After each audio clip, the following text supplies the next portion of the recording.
안녕하십니까. 한반도 안보전략연구원 부원장 김만기입니다.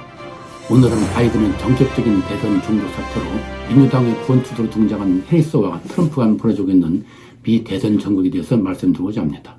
지난 6월 27일 트럼프와 바이든 간 첫 TV 토론에서 고령에 따른 인지 부족으로 처참한 패배를 한 바이든은 당내의 압력에 불복 7월 21일 대선 후보 사퇴를 전격 발표하면서 후계자로 부통령인 해리스를 지명하였습니다. 그리고 해리스가 7월 20일 이를 수용하여 대선에 나갈 것을 선언함으로써 미 대선은 트럼프 대 바이든이라는 백인 남성인 전 현직 대통령 간 대결에서 트럼프 대 해리스라는 보수 백인 남성 대 진보 흑인 여성 간 첫 대결 구도로 세 판짜리가 이루어졌습니다. 그리고 민주당의 구원투수로 등장한 해리스는 민주당 지지층 결집과 새로운 흥행 효과 등에 힘입어 7월 20일 하루 만에 8,100만 달러 후원금이 쏟아져 들어오는 등 바람을 일으키면서 대선 경쟁을 초박빙의 대결로 재편하고 있습니다. 그야말로 지금 미 대선 전국은 불과 한 달 안에 대선 TV 토론, 트럼프 암살 시도, 바이든의 중도 사태 등 일련의 예상치 못한 사건이 정치 지형을 뒤흔들고 한치 앞을 내다볼 수 없는 예측 불허의 영역으로 들어가고 있습니다. 이런 여론의 변화에서 그대로 나타나고 있습니다. 바이든이 사퇴하기 전 각종 여론조사에서 트럼프가 지지율에서 바이든을 6% 내지 8% 앞서 나갔으나 바이든이 사퇴하고 해리스가 구원 등판하자 바이든의 고령 리스크로 떠나갔던 민주당의 전통 지지층인 진보 성향의 백인들과 젊은 층, 유색인종 등이 돌아오면서 여론이 확 바꾸기 시작하였습니다. 여론조사기관 모닝콘서트가 발표한 7월 23일 여론조사 결과 트럼프 47%, 해리스 45%로 나타났는데 이는 모닝콘서트가 바이든이 사퇴하기 전 실시한 여론조사에서 트럼프와 바이든과 6% 간격을 좁힌 것이었습니다. 7월 23일 야후뉴스 유고부가 발표한 공동 여론조사 결과에서는 트럼프와 해리스 모두 46% 동률이었고 로이터, 입소스 7월 23일 발표 공동 여론조사에서는 트럼프 42%, 해리스 44%, 해리스가 트럼프를 앞서는 것으로 나타났습니다. 그러다가 7월 20일 발표된 뉴욕타임즈와 시에나 커리지 여론조사에서는 트럼프 48%, 해리스 47%로 다시 트럼프가 앞서는 것으로 나타났으며 7월 26일 발표된 월스트리트 저널 여론조사 결과에서도 각각 트럼프 49%, 해리스 47%, 트럼프가 앞선 것으로 나타났습니다. 그러나 7월 30일 발표된 로이터 앱소스, 538, 모닝콜스 등 각종 여론조사들과 다시 해리스가 트럼프를 앞서는 것으로 나타나는 등 양자의 지지율이 엎치락뒤치락하는 초접전 양상을 보이는 상황입니다. 또한 역대 미 대선에서 승패를 결정지은 경합주에서도 각종 여론조사 결과 그야말로 한치 앞을 내다볼 수 없는 초접전을 벌이고 있는 것으로 나타났습니다. 이러한 여론조사 결과를 볼 때 11월 5일 미 대선까지 90여일 남았기 때문에 언제 어떠한 변수가 발생하여 열을 더욱 요동치게 할 여지가 남아있으며 이는 이번 대선이 미국 정치사에서 가장 휘발성이 강하고 예측 불가의 대선임을 보여주고 있다고 하겠습니다. 이러한 예측 불가의 여론 변동 속에서 트럼프와 해리스는 지지층 확대를 위해 적극적인 대선 전략을 구사하고 있는 중입니다. 해리스는 자신의 검사 경력과 트럼프의 여러 사법 문제를 대조하는 전략에 초점을 맞추고 있고 트럼프는 해리스가 바이든 정부 공동 운영자로서 고물가와 국경 문제 등 실정의 책임에서 자유롭지 못하다는 점을 집중 공략하는 전략을 구사하고 있습니다. 해리스는 7월 21일 델라웨어에서 가진 첫 유세에서 트럼프하고 대결을 미래와 어두운 과거 사이의 선택으로 규정하고 자신의 검사 시절 여성을 학대한 호식자, 소비자를 속인 사기꾼 등 온갖 범인을 기소했다면서 나는 트럼프 같은 타입을 잘 안다고 언급함으로써 4개 형사재판에서 88개 혐의로 재판 중인 트럼프와 대결을 법집행자와 대 중범죄자의 대결로 구도하였습니다. 이어서 7월 23일 경합주인 위스콘신주 미러키 유세에서 보수파 싱크탱크인 헤리티지 파운데이션이 작성한 트럼프 2기 정부의 국정중사절인 프로젝트 2025를 중산층을 해쳐 미국을 어두운 과거로 되돌리기 위한 프로젝트라고 비난하면서 트럼프는 미국을 후퇴시키려 하지만 우리는 되돌아가지 않을 것이라고 강조함으로써 트럼프와 자신의 국가 비전을 미래 대 과거로 대비한 뒤 미국 우선주 색채가 가미된 중산층 보호 경제 구성, 노조 보호, 낙태권 보호 및 확장 등 진보 성향의 정책을 공약하였습니다. 그리고 자유와 연민, 법치의 나라에서 살고 싶은가 아니면 혼돈과 공포, 증오의 나라에서 살고 싶은가 라고 반문한 뒤 우리 모두는 이 질문에 답변할 수 있는 힘이 있다. 그 힘은 국민에게 있다 하면서 투표로 지지할 것을 요청했습니다.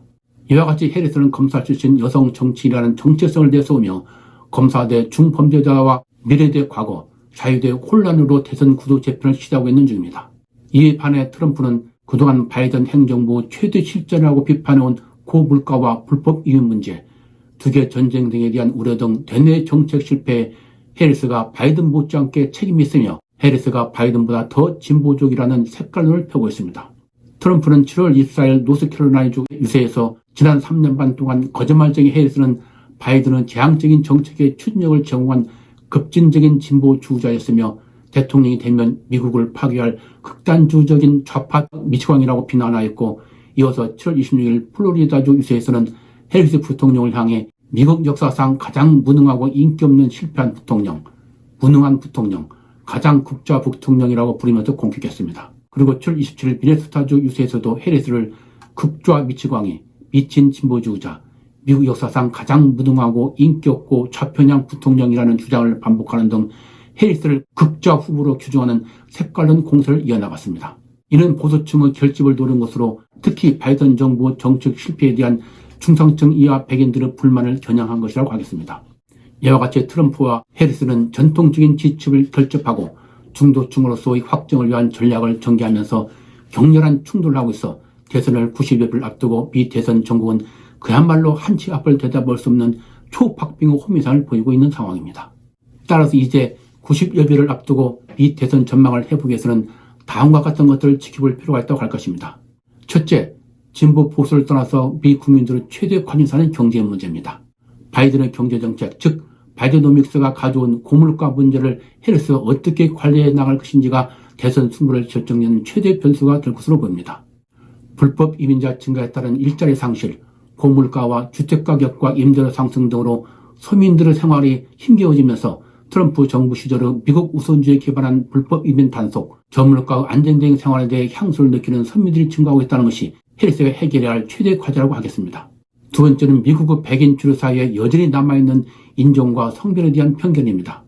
2007년 미국 역사상 최초 흑인 대통령으로 오바마가 탄생하였지만 흑인 여성이 대통령이 된다는 것에 백인들의 혐오감이 만만치 않은 것은 사실입니다. 정치 전문 매체자 더 힐이 8월 1일 발표한 전국 142개 여론조사를 종합한 결과 해리스에 대한 비호감도가 47.9%인 반면 호감도는 45.4% 나타나는데, 이는 민주당의 희망과는 달리 중도층에서 흑인 여성 대통령 탄생에 대한 부정적 시각이 상당하다는 것을 보여주는 것이라고 하겠습니다. 특히 속내를 드러내지 않는 샤이 백인 보수층을 감안할 때 부정적 시각은 더 크다고 할 것입니다. 셋째, 트럼프 고령과 건강 문제입니다. 바이든이 사퇴하면서 78세라는 최고령의 대선 후보가 된 트럼프는 7월 11일 발표된 워싱턴 포스트와 ABC 뉴스 입소스 여론조사 결과 미국인 60%가 트럼프가 대통령하기에 너무 늙었다고 응답하는 것으로 나타났다는 데면서 트럼프는 바이든이 짊어졌던 고령과 건강 문제를 고스란히 물려받았습니다. 평소 심장병과 비만증을 앓아오던 트럼프는 자신의 건강에 대한 의료보고서를 일절 공개하지 않고 있어 바이든에 묻혔던 고령 리스크 문제가 점점 제기되고 있는 상황입니다. 넷째, 막말 등 대통령으로서 갖춰야 할 품위가 부족한 트럼프 저독한 행태와 이에 따른 고학력 중도층의 표심입니다. 트럼프가 2020년 대선에서 패배한 가장 큰 이유는 코로나19 대응에 실패한 것이지만 그다음 큰 패배 요인은 교회 거주의 대학 교육을 받은 고학력 중도층의 민심 위반입니다. 이들은 트럼프 미국 우선주의를 지지해서나 트럼프 저질스러운 행태를 보고 저런 조독한 인간의 대통령이 되어서는 안 된다고 생각하고 등을 돌렸던 것입니다.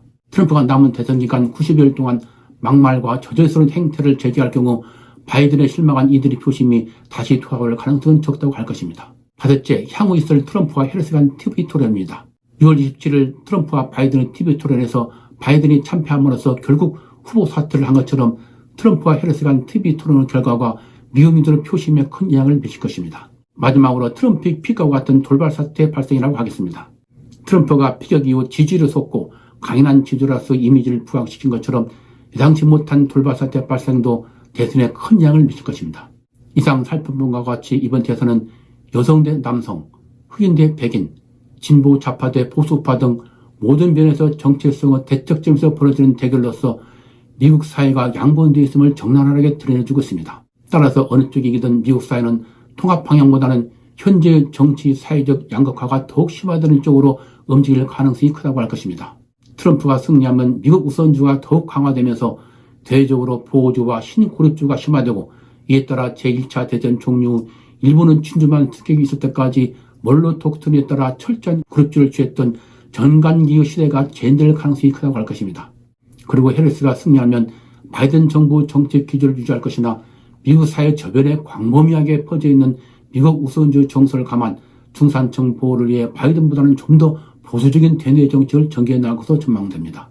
이제 미대선 결과에 따라 세계는 다시 한번 시대의 변곡점을 맞이할 것입니다.